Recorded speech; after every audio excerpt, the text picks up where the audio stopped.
Let your style make you a star. Focus all your energy. Realize your destiny. You're right on cue. So just be you. We're gonna paint this town with the colors of your smile. So get up, everyone.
Good evening, ladies and gentlemen, and welcome to this session of Latino Chicano Perspective.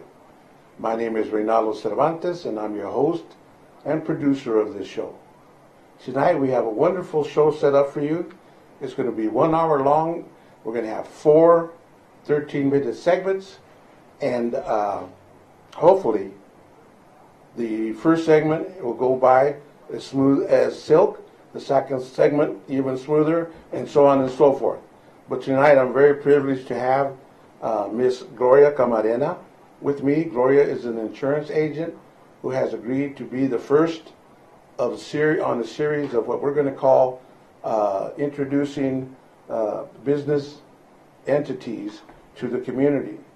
Now, South Omaha has a long journey. Since 1993, there's been a tremendous influx of immigrants, let's say, people who come to the community as a result of the in-migration and the fact that we're now a destination point in Nebraska. And we've grown from like 15, 20,000 to about 100,000 here in the Omaha area. And more importantly, along with the growth came the entrepreneurial explosion. And Gloria is part of that explosion, because if you're here and you find a job, of course you're going to need housing. So you get into housing, you're going to need to eat. So you go to the grocery store. If you're going to need to buy a car, and so you go buy a car, and you need insurance for the car, and that's where Gloria comes in. Gloria, welcome. Thank you. Thank you very much for being here with us tonight. You are the first one in an inaugural series of where we want to highlight the community, yes, because we're talking maybe a 20-minute period here, where 20-year period, where over a 20-year period, this South Omaha went from pretty much a community without any enterprise to a booming enterprise, and everybody's very proud of the success and the growth that South Omaha has experienced. And of course, it's made up of, you're an example of, and a part of the historical mosaic of those who are actually part of the, what I call the diaspora, the Mexican diaspora. And so, Gloria, why don't you just go ahead and introduce yourself to the audience and tell us a little bit about yourself, because they really want to know how did this young lady come wherever she came from to here in Omaha to be an insurance agent? Yes. Well, to start, it's a great honor to be here. I would like to thank everyone for their cordial invitation and for the opportunity to be here to talk about my personal and professional life. I would like to especially thank the audience for taking their time to watch our presentation. I would like to share also a little bit about my background. I was born and raised in Guadalajara, Jalisco, in a very cohesive and splendid family environment. My family are strong Catholic believers. My father was a business owner known in Guadalajara due to his pharmacy business. And I moved to the United States on the year of 1991 with the main idea of studying English. So you didn't know any, did you know any English when you first came over? No, I didn't. Wow, you're doing a real good job. No, I didn't. Well, however, I'm still learning. There you go. Every day. Mm-hmm. It was in the year of 1992 that I was awarded by Assemblywoman of California, Andrea Sistren, as the best student of the year of the San Luis Obispo County Littoral Council, which is a program for adult students who come to this country and they wanted to learn how to speak English. And then it was in the year of 2004 when I decided to continue my education. I registered at Metro Community College and I continued my education at the prestigious university. Yes. Now, are you in California yet? No, I moved to Nebraska in 2004. Okay, so that's Yes. okay. So you went from California to Nebraska. Yes, that and is you correct. and you found out about this tremendous community college we have here. Yes, And so you definitely. enrolled there. All Yes. right. And Yes. then And then I decided to continue my education at the prestigious Bellevue University, ooh. and I graduated in business communications. Okay, so it wasn't Metro, it was Bellevue. It was Metro. I started at Metro. Oh, okay. And I then did 2 years in there. Oh, I okay. started 2 years taking my general classes, and then I eventually graduated from Bellevue University Okay. as a business communications degree. Wow. And also, it was in the year of 2004, it was a really busy year for me. When I became a member of the Hispanic Association of Taekwondo, and I proudly hold a black belt. Oh, boy, you're a black belt I am a black in belt Taekwondo. in Taekwondo. And Yes. who teaches you? Mr. Salgado, Hector Salgado. Hector Salgado, see. Thank you for the discipline, concentration, focus, and mental strength. Really? Thank you. Yeah. Oh, Hector. He's a. Were you part of the national champion? No. He went, and his group got national award one time. Yes, no, I championship. didn't. I Okay. didn't. Yes. Yeah, I better watch out then. Yes. Okay. So, go ahead. Continue with your. Yes, a little bit of about my family. My family have been very supportive of my career and all my dreams. My husband, Mauro Rubio, has been very supportive of my career. He's also a business owner here in South Omaha.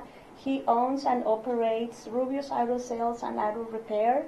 And we together have 2 beautiful daughters who are every motivation for all things we do here. And we provide commodity and innovation by having all these businesses all together at one place. You know, insurance, car dealership, auto repair, mechanical, and I'm also a public notary. Ooh, Yes. Notary Public. Yes, notary public. Yeah, that's Yes, okay. That's correct. okay. Thank you. Go ahead. And then what Yes. else? Very interesting. Yes, and talking about a little bit about my current business. Mhm. As an insurance agent, I proudly represent Farmers Insurance Group for the last 2 years in the South Omaha community in Nebraska. My mission is to help you understanding how insurance works and the importance of being fully insured. And my working logo is always Servicio con Honor. Servicio con honor. Yes. In English, that means Service with With honor. honor. What a Yes. Honorable service. there you go. Yes. I'm located in the heart of South Omaha on 2517 Y Street, corner of 25th and Y, and my number is 402-812-0799. You can call my office and talk to me or Rosie Valdez, who is also a very kind and professional lady, who is also bilingual. Give me that phone number one more time, Gloria. Yes, my phone number is 402-812-0799. Now, just when I first seen you and, read your ads in the Perico or the other newspaper. Yes. Mundo, Paisano. no, Mundo Revista Latino. Paisano. Oh, the Yeah. Mundo Latino, it was an interview of when I first became business owner. Right. That is right. And I got I still have the impression that you basically sell car insurance. Yes. But what is the most important insurance? Well, the most important product is always life insurance. Life insurance as opposed to car insurance. And do you know why? No. Because life insurance protects your family, your loved ones, and your assets. Okay. Yes. Life insurance. Life insurance. Yes, and the good thing about the program for Farmers Insurance Group is that everyone qualifies. Even people who don't have social security numbers can come to my office and buy life insurance with an ITIN number, and they get qualified. Okay, an ITIN number is ITIN. an individual tax. No, identification number. It's ITIN is individual tax identification number, and with that ITIN, Yes, they can qualify for life insurance. life insurance. Yes. What about for an a old term product? What about an old fogey like me? We can. Did I catch You should already have a life insurance. Well, I in do, but place. you know, Okay. everybody would like that just a little bit extra. Yes.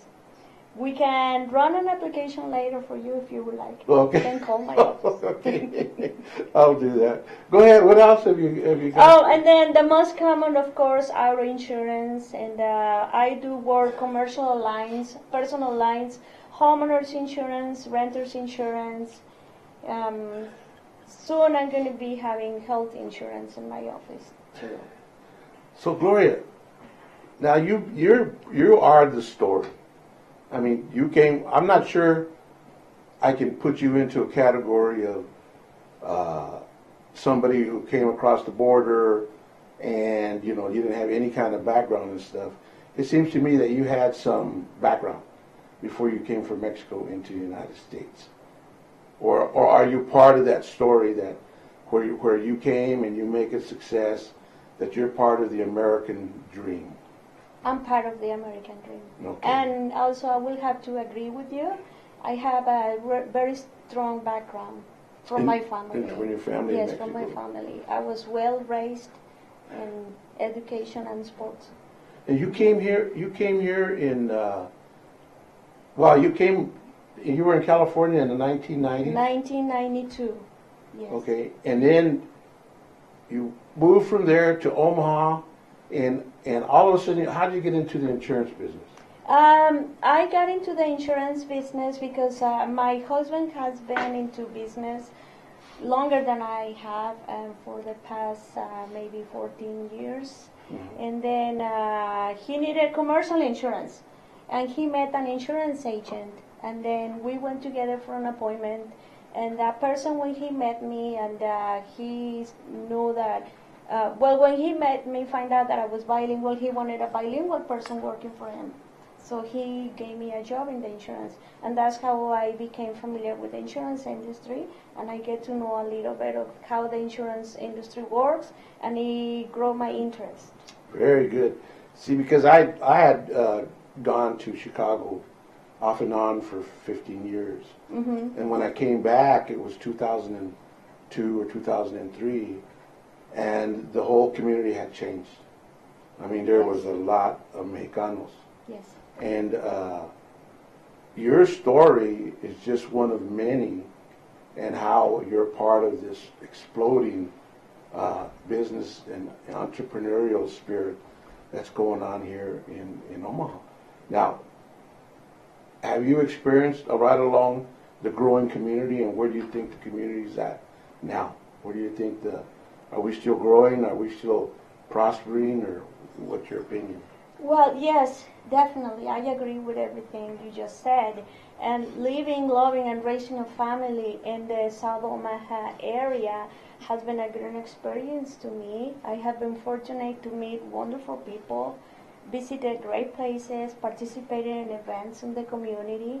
My vision of the Latino community is that we are expanding to reaching industries in which, like you said, years ago, it was unimaginable that we were going to reach those industries. Now, we are talented people. Everybody has a talent. You know, some people do have the opportunity to go to college, others don't, but however, they develop different talents and they're using it. We are hardworking people that come here to work and to provide for our families and to grow, seeking opportunities, growth, and respect.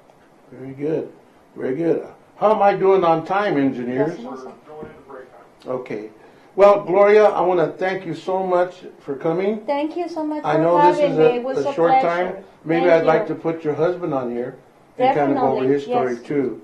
But ladies and gentlemen, thank you so much for tuning into this segment. We're going to take a short PSA break now, so don't go away. When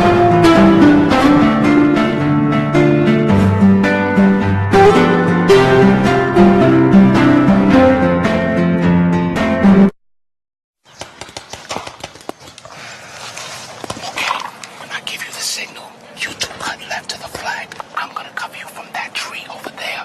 Remember, don't go for the flag unless you know the coast is clear, okay?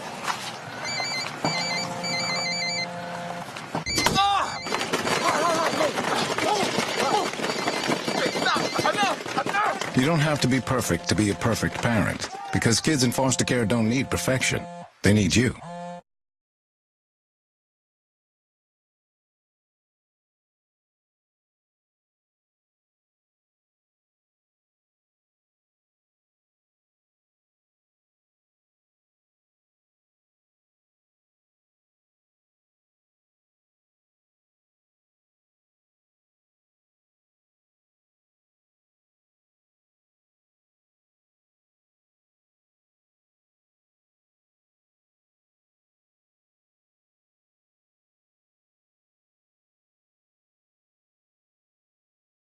Ladies and gentlemen, to this segment of Latino Chicano Perspectives. I'm your host, Reynaldo Cervantes, and I'm pleased to have a very important person with me today. Only he didn't make it in person, so he's going to make it via phone.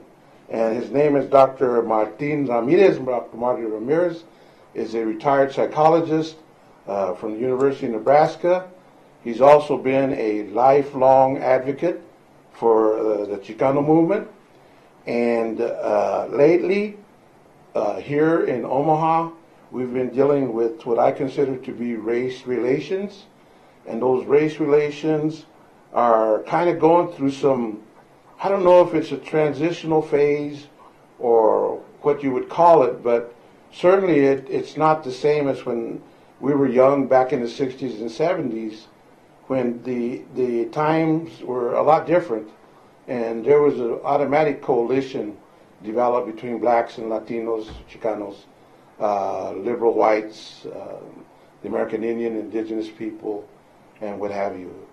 And so we're coming up now where Omaha, a city of the metropolitan area, the wider area, is about 1.2 million, and our minority, quote unquote, count is about 200,000 when you look at the whole metropolitan area. And so there is a significant demographic change that has occurred, and I just had on Ms. Gloria Camarena, who's an entrepreneur here in South Omaha, and she told the story of how she's came here and she studied hard, and she was able to get a business started, her and her husband, and they're their success story, and something that we're going to try to emphasize during my program, because I think it's valuable to look at the demographics and the individuals that make up those demographics. But at the same time, the social issues still keep confronting us. And those social issues include poverty, include high school dropout rates, violence, gang violence, and what have you. And so those issues are still manifesting themselves in the community outside the business component. And so I've got are you still there, Marty? I'm still here. Okay. I have Dr. Ramirez with me. And Marty, welcome. And thank you for what have you been doing here since you retired? Well, I have 12 grandchildren, all under 3 foot and 10 years of age. Well, so that's one component. yeah. Hey, Marty, you know, the reason I have, or Dr. Ramirez, I should call you Dr. Ramirez. The reason I wanted you to be on, Marty, is I think we need to get a little bit of some perspective, because I've been out of the loop, so to speak, for so long, and I don't really understand the dynamics of what's occurring here demographically. And I'm just wondering if you had an insight with respect to the demographics and the race relations and how they're manifesting itself today. Well, be patient with me. It may sound like a workshop here, but I think that there are many factors one needs to be aware of. However, because we're not all historians, we all don't have time to read, we tend to react to small things. Like there's a big meeting tonight to deal with police brutality. Let's all get together and go confront the police. Or the black leadership or the brown leadership may say, we're having an important meeting about voter registration, which are real and important issues. And then we come to find out that nobody shows. You know, and so you react. What happened? Why didn't you come? And there we go again. It's just this continuation pattern of these kinds of, are they isolated or historical patterns? That's the question. That's just a snapshot of one component of this historical relationship between blacks and non-blacks or blacks and Latinos. But from a historical perspective, since Adam and Eve, people have always been on the move through migration, immigration. And as a result of this move, you develop patterns, attitudes of just human interaction. Even within a family, there always seems to be the perceived leaders like parents, or one of many siblings or a few siblings to take over. Just the natural order of things. So, having said that, let's fast forward to the 21st century about this continued relationships of societies, governments, individuals, communities. And one of those in particular is this relationship of ethnic minorities, and specifically black and Latinos. So one needs to look at the components. Briefly, there's a philosophical component to this relationship. A political ideology which pushes for activist alliances between people. The issue of unity and disunity. Cultural differences between two groups, from policies to politics to religion to music. And a geographical component. We're talking here specifically about Nebraska. But the history of black and brown goes back to the pre-Civil War of the South, and in particular, Texas, which is close to Mexico. So, the question comes in, well, who are the black leaders in Nebraska? And who are the Latino leaders in Nebraska? Blacks in the South rose to fight slavery and Jim Crow laws that asserted legal and voting rights.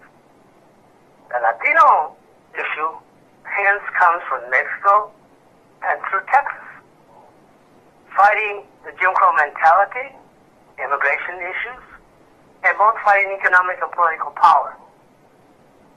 And then we have the squabbles within Latinos and within the blacks and between each other. And these are squabbles and conflicts that have shaped attitudes that affect Nebraska in particular, Lincoln and Omaha. It's interesting to note from a historical perspective that Mexico fought against slavery. They abolished slavery before the Emancipation Proclamation.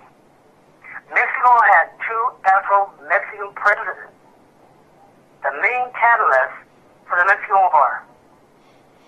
And then was that Mexico refused to return about 10,000 slaves, which had gone on the Underground Railroad to Mexico. Relevant history.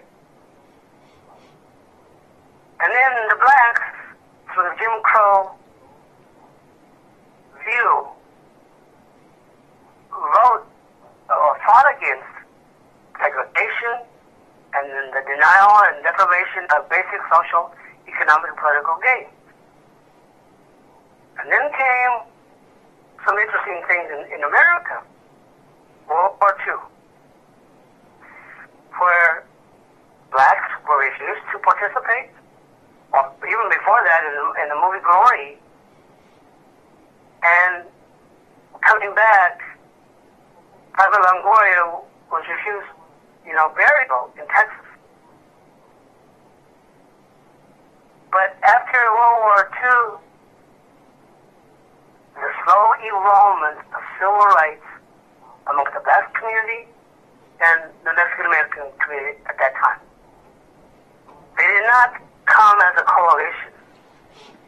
They were at times side by side, each developing their own strategy of how to deal with the state of their conditions.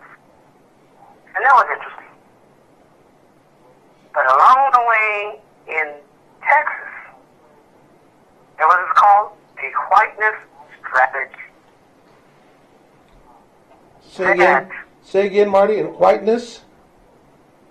Whiteness strategy. The whiteness strategy was evolved. And that's where the whites said, let's look at Mexican Americans as whites. And even fast forwarded to not too recent when we as Chicanos went to get our driver's license and look at our race was white. That was part of this whiteness strategy. And the white says, well, if we label you white, we can show the government that we're segregated. That's kind of interesting. Wow. It's amazing. Well, it's amazing. I never quite understood it that way. But yeah, that's... Right. Yeah. And so, because of this thing called ethnic self-hatred that some minority groups have, there were many Mexican Americans who said, heck yes, I want to be white. And it didn't hurt if you're light-skinned, had a name like Brown, and blue-eyed. So there was a sort of an interesting fit at the time. But later the Mexicans said, ooh, this has failed us. Took a few decades to realize that, ooh, that wasn't the kind of... Meanwhile, the blacks were continuing their struggles. And both were competing for limited resources, fighting their own battles. Mexican Americans said, oh, the problem with the blacks is not ours. So you already had this difference, this battleground competing one against the other. The Mexicans in Texas attempted to racially position themselves as whites, politically. And all remnants of the GI Forum and organizations like LULAC, who we thought was conservative, was buying into this white strategy. We didn't call it that at the time. We just call it in his head. Now fast forward to the civil rights movements of the 60s and the 70s. Well, now there was a creation and a new form of interaction amongst the ethnic groups. Hey, Primo, before we get there, I got a hard break coming, and Okay. that seems like a good cutoff. You've given a real good trajectory. This is new to me, by the way, and so it's going to help me. And you're bringing us. Where are we leaving off here now? What's that? Where are we leaving off? What are we breaking? The Chicano movement and the black movement of the 60s and the 70s. Okay. So now, ladies and gentlemen, we're going to go ahead and take a break here. Okay. And we're trying to break this up into segments where it makes sense. And Marty, or Dr. Ramirez, has provided us with a real good background on some of the issues that were occurring, and bring us up to race relations, up to the Chicano movement, which is good, which is really good. I remember being told that you're white. Put down that you're white on your driver's license, but I never connected it to. But there's some kind of trickery going on here. Exactly. So, all right. How much time do I got? Okay. Thank you very much. Come back in a few seconds. Don't leave me now.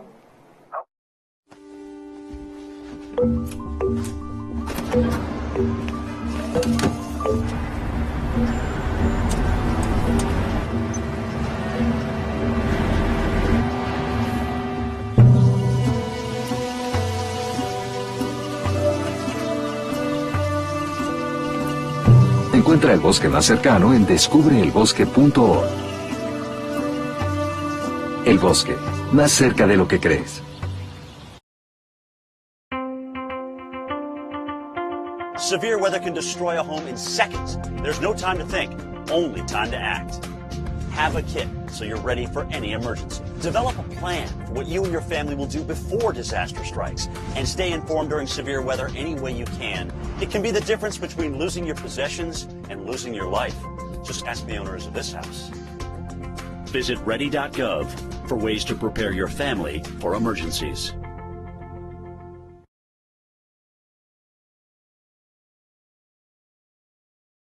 Thank you, ladies and gentlemen. We're now into our third session, and we're very glad to have Dr. Marty Ramirez with us. He's given us this excellent background on race relations in America, and we're now about ready to go into the Chicano movement and the black movement back in the 60s. So, Marty, you're on. Thank you. Let me go back to post-World War II. Post-World War II. Many Mexican-Americans said, the problem of the Negroes is not our problem. And the blacks said, the problem of the Mexicans is not our problem. So all this history sort of was now brooding and breeding tension and conflict. So now came the Chicano movement of the 1960s and 70s, part of the civil rights. Understand that it was the blacks, the African Americans, and I'll give them all the credit they need. They were very instrumental and really the power behind the civil rights movement. However, little was said of Native Americans. Asians were almost non-existent in terms of force. The Mexican-American population was growing and on the move. And so, as a result of society, a new form of interaction and dialogue began to surface. Black and Mexican Americans were still fighting for equality, injustice, discrimination, and prejudice. Americans, predominantly white, and some of our own Chicanos and African Americans vilified the brown and black power component. They saw us as Chicanos and black power as representing distasteful scenes of violence, racism, and an anti-American mood.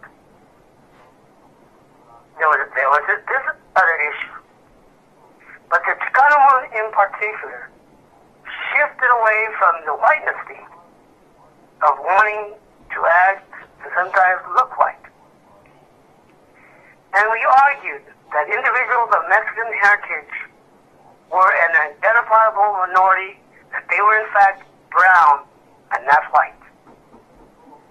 Okay, Marty, stop. At this time, the blacks were not quite they were uneasy about this strategy. Okay, Marty, can I stop you for just a minute? Go ahead. Because what you're saying now, you have the nexus or the link.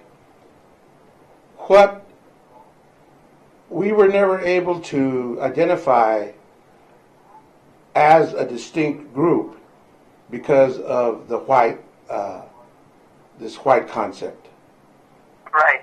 And yet, we were being discriminated based on the color of our skin and the fact that we were Mexicanos or Chicanos or whatever. And that's where we're at now. So at some point, we had to bring it to the attention of the society that just because you said we're white doesn't mean we're experiencing all the values and the I wouldn't say attributes, all of the whatever accrues to being white in America. We were actually being discriminated against, and so that's where we're at right now. Good, go ahead. I'm sorry. So now, and there's research galore that backs up what I have stated, and so we need to pay attention to that research. Let's go now to what currently is happening and what's in store in the future. Because we could talk about what I just spoke about for hours. We now need to have a better understanding and an awareness of what the problems facing America, brown people, black people. To have discussions about some of what I just alluded to, because many of us are just oblivious to our history. There has to be a new type of dialogue between blacks and browns talking about these issues. What does it mean to have an alliance? What does it mean to have a coalition? Black and brown relationships must be viewed within something that itself, other than ideals and principles. Because race and ethnicity are essential to our existence. We're still having problems. We'll always have problems of mutual suspicion, fear, stereotypes, anger, and hate. Let's get back to some of the stereotypes. From blacks, from Americans, from white people, those immigrants. They're just coming over and taking over our jobs. I just read a piece in the New York Times about 12 and 13-year-old and 14-year-old Latinos in particular that are working in the tobacco field in the South, being susceptible to all the chemicals. Would America really go take these jobs, truly, and other kinds of jobs? There's a fact, though, that Latinos in the construction trades are accounted for a quarter of the national workforce and outnumber blacks 5 to 1. So there's some facts, and that's what it is, the facts. Not that we're taking over. Which creates tension and conflicts. There's hate crimes against each other, gang versus gang. Continued competition for the scarce supply of low jobs, school and health services, language, jitters over immigration issues, and bigotry on both sides. But where are the black, let me say one thing, Reynaldo. Where are our black and Latino leaders intervening for a resolution to these problems? Where are the black and Latino leaders who are going to speak up to unity? That's the challenge. And I'll stop right there. Okay. Well, I think that well, first of all, you've set a very good predicate for where we're at now on the jump-off point, and how we can actually probably see what the latest state of relationships are between the brown and black community. And you ask about Latino leadership. Now, and you also spoke about stereotypes. Because the Latino community is not a monolith. This is another factor. We have to take into consideration, just like you did, of the individuals like myself and yourself who were born and raised here and who were part of the society that grew up as part of this white trickery.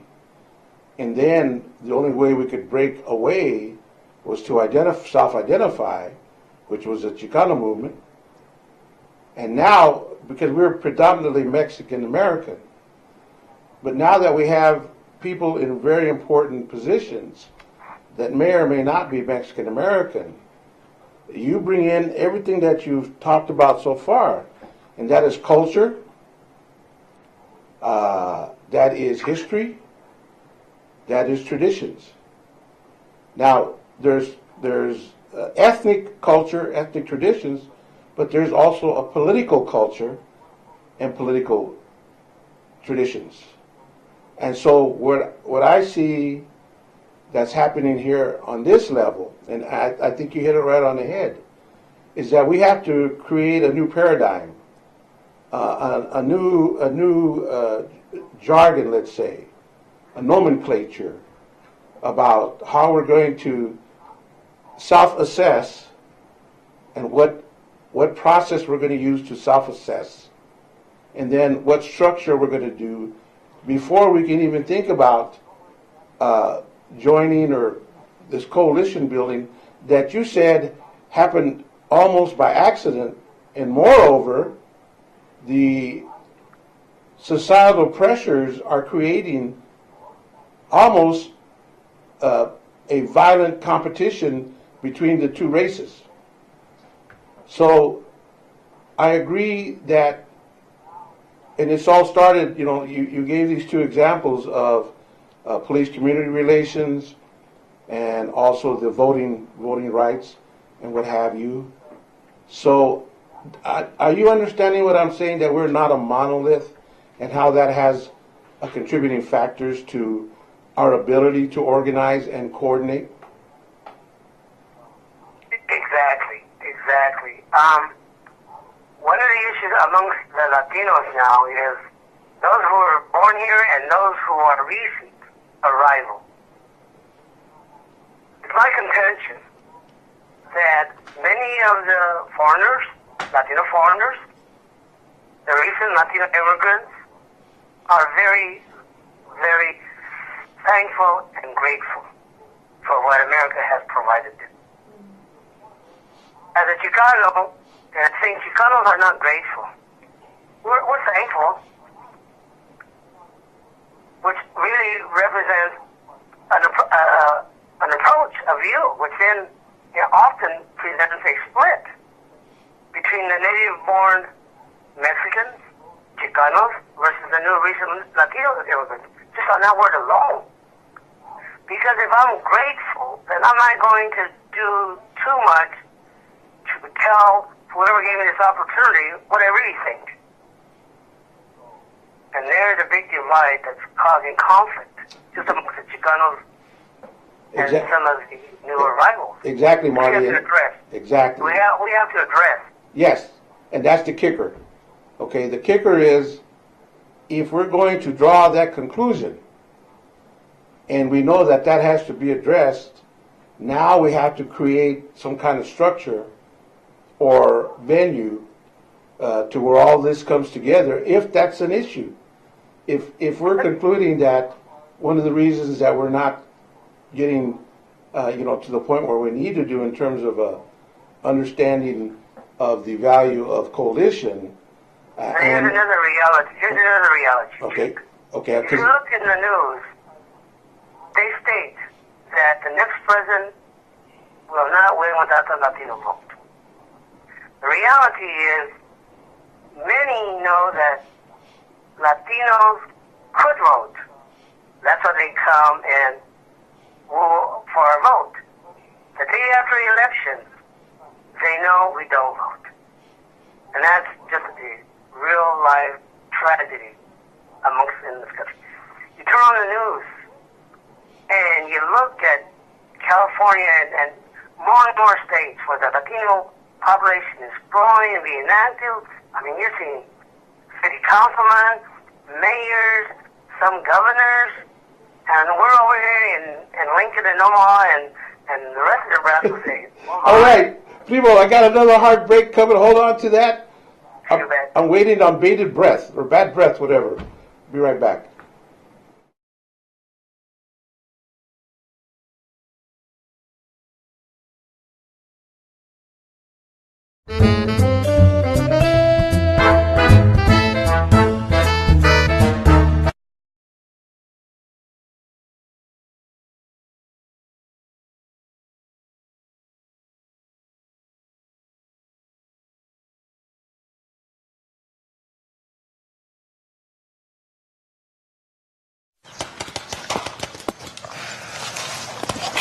When I give you the signal, you two cut left to the flag. I'm gonna cover you from that tree over there.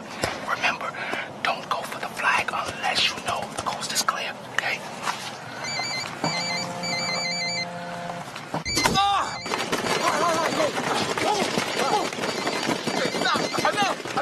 You don't have to be perfect to be a perfect parent, because kids in foster care don't need perfection. They need you.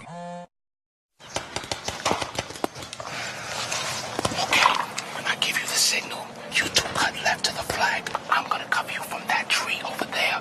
Remember, don't go for the flag unless you know the coast is clear, okay?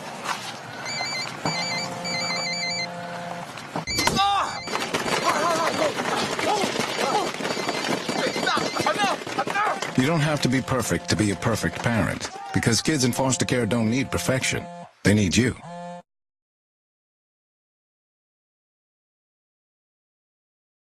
Session of Latino Chicano Perspectives. We're continuing our discussion with Dr. Marty Ramirez. Marty is actually one of the co-founders of Latino Perspectives. It's been on the air now for, gosh, probably over a year and a half, 2 years. And off and on, Marty's been host, and he'll probably continue to be a host now and then. But with all those kids he's got and his grandkids, I'm surprised he even has time to talk on the telephone. So, Primo, are you there? Yes. All right.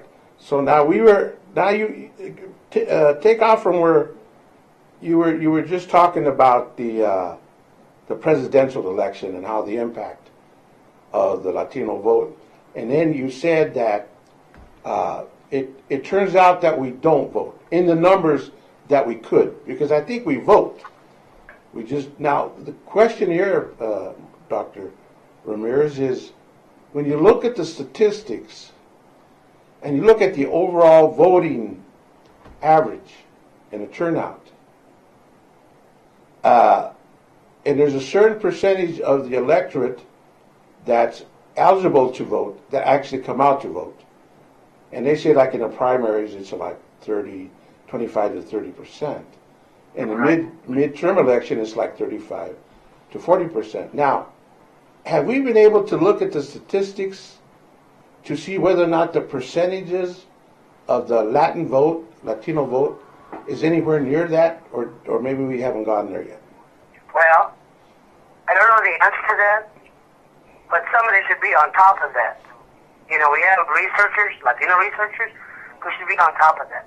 But this is back to the original topic, Reynaldo. Latinos, leaders, and communities, and black leaders and communities, we ought to be having meetings. We ought to have been voting drives to do this collectively. If there's ever one issue now that's affecting both lifestyles of black and Latino community, is politics. And I don't hear and haven't heard of there's a meeting, there's a conference between Latinos and blacks to address get out the vote. Classic example of where we're missing the vote on both sides. The time is right in this society, in this time and place, for Latinos. The time is right. We have broken down the doors and the barriers. You have people wanting to help us. And yet, in such a crucial American ideal, we don't go vote. Because Because if we don't vote, somebody's going to make the decisions on policy and practice and rules that are going to affect us in a positive and negative way. It's in our lap. And why don't we get it? Okay. Question of the century. Yeah. Let me interject a little bit on. I'm supposed to be appearing on a show with Chris Pierce this next Friday night. It comes on Saturday. It's called Point of View or Viewpoint. And he's actually bringing on a couple of us to talk about how we feel about the Democratic and the Republican Party and their outreach to Latinos. Now here's my spin, Marty, and this is where I ask people to get out a pencil and erasers because this is profundo talking here. That you and I have discussed this, that when you talk about an organization and the development of that organization, and in this case it's a political party, they have a hierarchy and they have a structure. Just like any other business, they have a titular head, lieutenants, and people who are in charge of counties and districts and precincts and the whole bit. So there is a hierarchy there. And I'm an old OSHA guy, spent 25, 26 years with the federal government as a compliance officer. And when we got to the point where we're going to levy fines or try to put somebody in prison or something, we had to always hold the top of the pyramid accountable. We could never go to the employees themselves and say the burden or the duty to provide a safe and healthful workplace lies with the employee. It always accrues to the employer. So it's a top-down concept.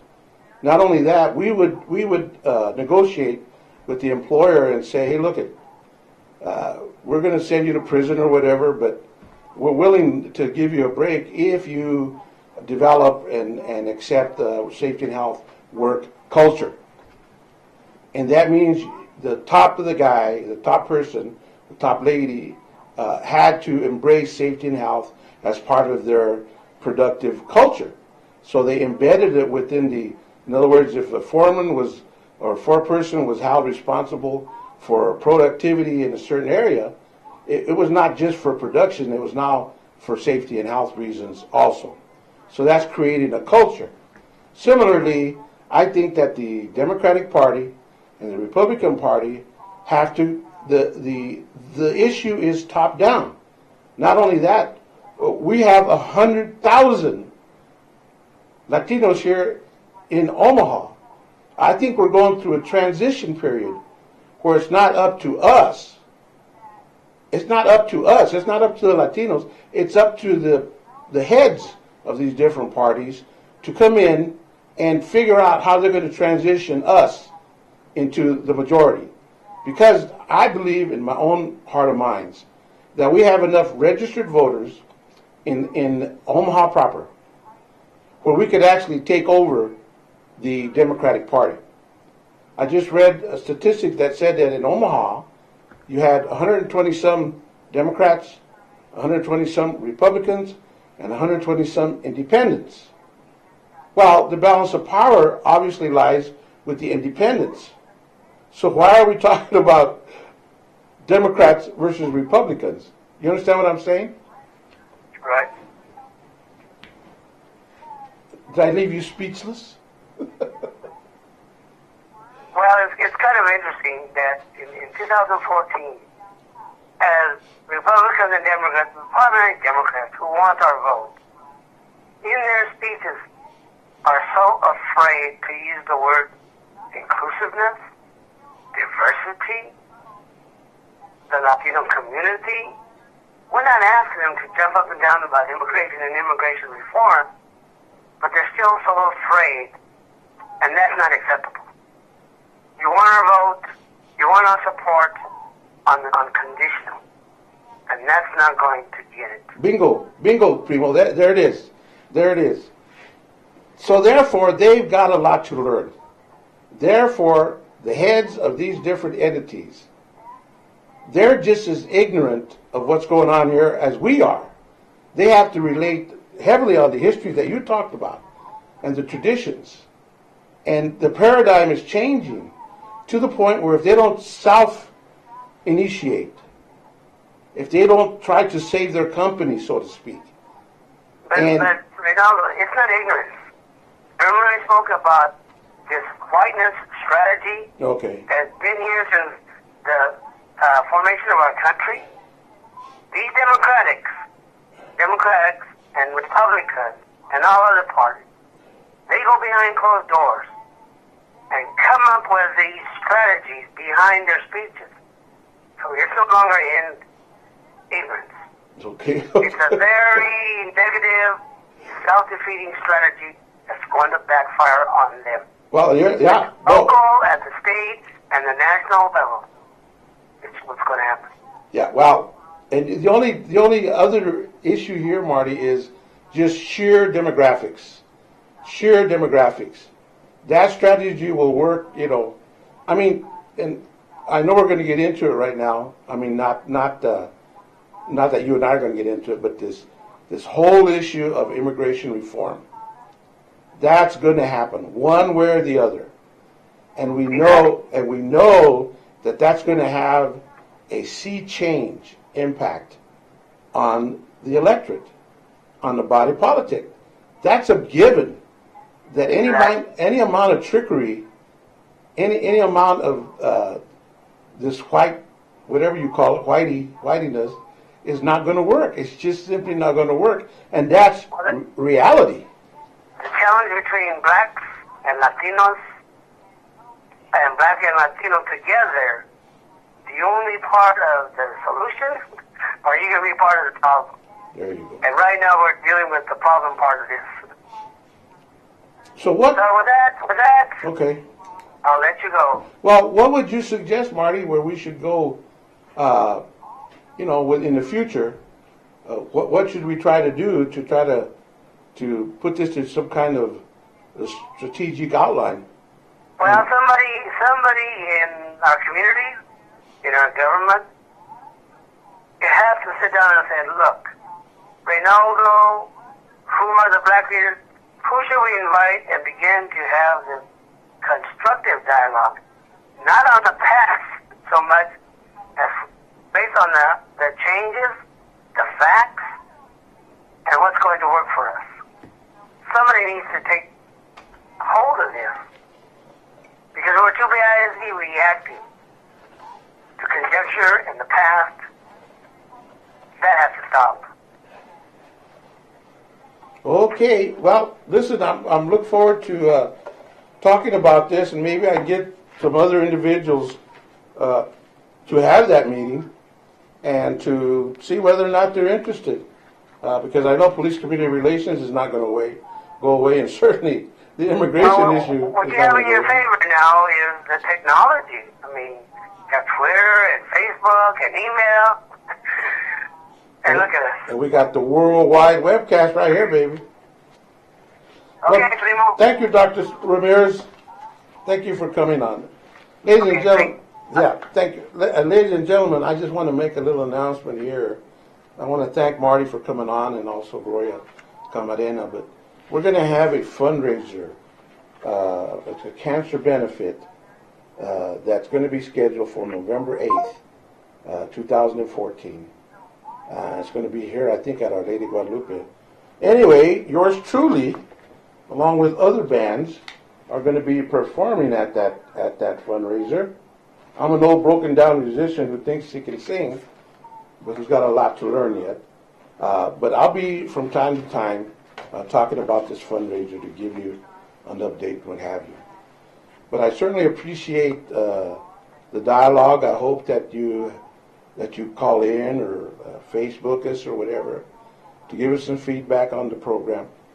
And I want to thank Bill and Cherry Clark, who are the owners and engineers of the City Commons. They have this channel going 24/7. I know this morning they had the Cisco Kid, and I missed it, but the smartphone is in vogue, TV's in vogue, and until we meet again, God bless you.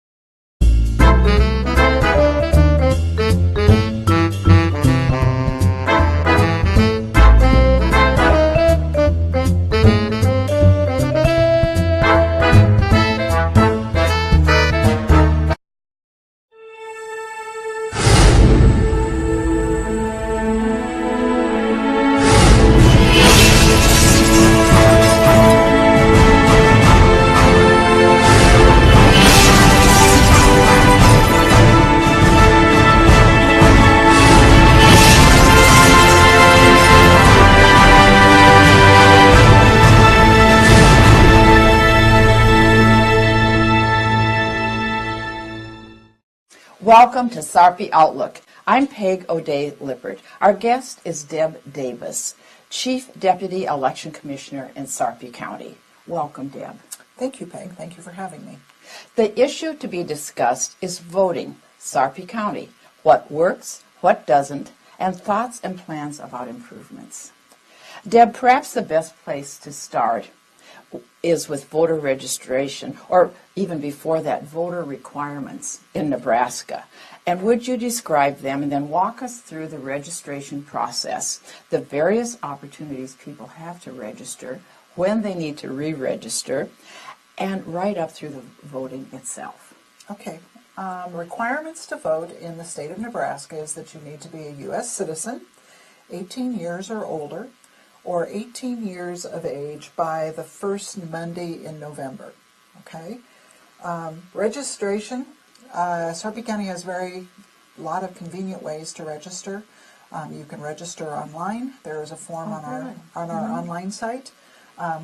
You can fill that form out and mail it in. We always need to have the original when you do registration because we need to see the original signature. Secretary of State also has a form online on their website. That form has our address on the back of it, and so does our website have our address. When you go to the DMV, Department of Motor Vehicles, when you renew your license or get your first-time license, or like when they're 18 and they have to renew their license because they're 18, get a state ID or renew a state ID, or even doing a change of address on your license, the DMV has you fill out a voter registration form. Those come over to our office. And of course, you can always stop by our office, 501 Olson Drive, Suite 4 in Papillion. We are open from 8 to 4:45, Monday through Friday. So that's another way that you can register. And what about the, I, as a registrar, I've done voter registration. So the opportunity that people have at voter registration drives, could you just touch on that again? Yes, you can be a deputy registrar within our county. And you need to be trained to be a deputy registrar. Also, when you be a deputy registrar, there has to be an opposite party with you when you're registering. But you can go out and register people to vote. You can help them fill out the form, make them understand the important parts of the form. Whenever someone registers, Peg, and you're working as a deputy registrar, remember that people need to use their legal name, not a Bill for a William. We really need to see that a William Davis is going to register to vote. But then you return those back to our office and we get those people registered. Once they're registered with us, we send everyone an acknowledgement card. So that card tells them, of course, their name and their address, gives them their polling site, their party affiliation that they've picked, and then it also tells them what they're going to be voting for, the district that they live in, and what they vote for. So really registration, the process creates many opportunities for people to be registered. Yes. Now, could you walk us beyond that, through voting Okay. itself? When election day comes,